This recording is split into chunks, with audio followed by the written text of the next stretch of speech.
Praise the lord. యేసుక్రీస్తు ప్రభుల వారు సిలువలో పలికిన 5వ మాట మనం ధ్యానం చేసుకుందాం. యోహాను సువార్త 19వ అధ్యాయం 28వ వచనం, నేను తప్పికొనుచున్నాను, ఐ థర్స్ట్. మన ప్రియ ప్రభు యేసయ్య సిలువలో వేలాడుతున్నప్పుడు పలికిన మాట నేను తప్పికొనుచున్నాను. దీన్ని మనం 3 రకాలుగా ధ్యానించాలి. మొదటిది శరీర సంబంధమైన దాహం, రెండవది ప్రవచనాలు నెరవేర్చబడాలి అనే దాహం, మన యొక్క పాపముల కొరకు శిక్షగా ఆయన అనుభవిస్తున్న దాహం, ఇది మూడవది. మొదటగా శరీర సంబంధమైనటువంటి దాహం. గెత్సెమనే తోట నుంచి ఆయనను అప్పగించిన తర్వాత కొరడాలతో కొట్టి, ముళ్ళ కిరీటం పెట్టి, ఎండలో ఆయనతో సిలువని మోయిస్తూ కపాల స్థలమైనటువంటి ఆ కొండకు తీసుకుని వెళ్లి ఆయన్ని మేకులతో కొట్టి సిలువకు వేలాడదీశారు. ఆ సమయంలో ఆయన శరీరం వెంట రక్తమంతా కారిపోతూ ఉంది. విపరీతమైన నొప్పి, బాధ, శ్రమను ఆయన అనుభవిస్తున్నారు. కొందరు అనుకునవచ్చు, అరే ఈయన దేవుని కుమారుడు కదా, మరి అందుకనే దైవత్వం కలిగినటువంటి వ్యక్తి కదా, అందుకని చెప్పి ఈయన ఈ శ్రమని అనుభవించగలుగుతున్నాడు అనుకోవచ్చు.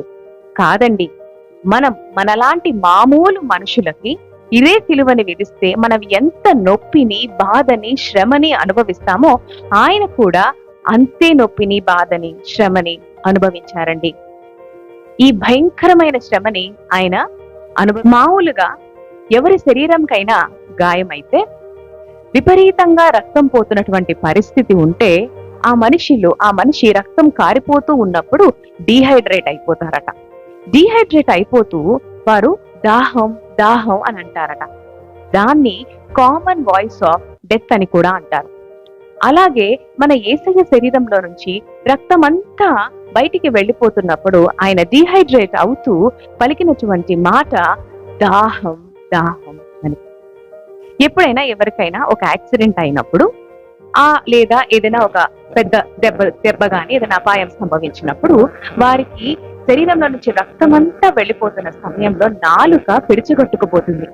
ఆ నాలుక పిడిచిగొట్టుకుపోతున్నప్పుడు ఆ దాహం దాహం అని అంటూ ఉంటారు. అదే పరిస్థితులలో మన యేసయ్య కూడా ఉన్నారండి. ఆయన ఈ లోకంలో మనిషి కుమారుడిగా జన్మించారు కనుక మనలాంటి మానవుల మధ్యలో ఆయన సంచరించాడు. ఆయనకి మన దాహం తెలుసు, మన ఆకలి తెలుసు, ఎండ తెలుసు, అలసట తెలుసు, అన్నీ తెలుసు ఆయనకి.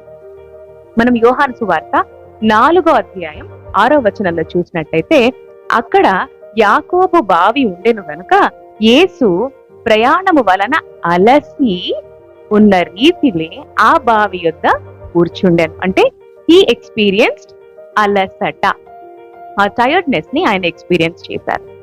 ఆయనకి తెలుసు. అలాగనే యోహాను సువార్త 4:8లో చూసినట్టయితే ఆయన శిష్యులు ఆహారం కొనుటకు ఊరిలోనికి వెళ్లి ఉండిరి. ఇక్కడ ఆకలిని తెలుసు ఆయనకి. ఇక హెబ్రీ పత్రిక 2:16-18 వరకు చూసినట్టయితే ఏలయనగా ఆయన ఎంత మాత్రమునో దేవదూతల స్వభావమును ధరించుకొనక అబ్రహాము సంతాన స్వభావమును ధరించుకొని ఉన్నాడు. కావున ప్రజల పాపములకు పరిహారము కలుగ చేయుటకై దేవుని సంబంధమైన కార్యములలో కనికరమును నమ్మకమును గల ప్రధాన యాజకుడగు నిమిత్తము అన్ని విషయములలో తన సహోదరుల వంటి వారు కావలసి వచ్చెను. తాను శోధింపబడి శ్రమ పొందెను గనక శోధింపబడు వారికి సహాయము చేయగలవాడై ఉన్నాడు. శోధింపబడు వారికి ఆయన సహాయము చేయగలిగినటువంటి వాడై ఉన్నాడు. శరీర సంబంధమైన బడలిక వలన కలిగినటువంటి దప్పిక యేసయ్యకు కలిగింది. ఆయన అన్ని రకాల శ్రమలను అనుభవించారు. కాబట్టి ప్రేమైన వారలారా, ఆయన దేవుడు కదా, నా ఆకలి, నా కష్టం ఆయనకేం తెలుస్తుంది అని మనం అనుకోకూడదు. ఎందుకంటే ఆయన నీ ఆకలిని, నీ కష్టాన్ని, నీ అలసటని, నీ గాయాలని యేసయ్య అర్థం చేసుకున్నంత పర్ఫెక్ట్ గా ఇంకా ఎవ్వరూ అర్థం చేసుకోలేరు. He's the only God who can understand your suffering. ఇది శారీరక సంబంధమైన దాహం అయితే, ఇక రెండవది లేఖనాలు నెరవేర్చాలి అన్న దాహం.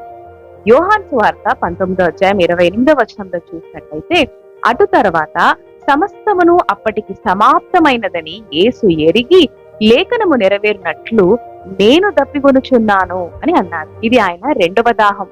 తనని గూర్చిన లేఖనము నెరవేర్చాలి అనే దాహం.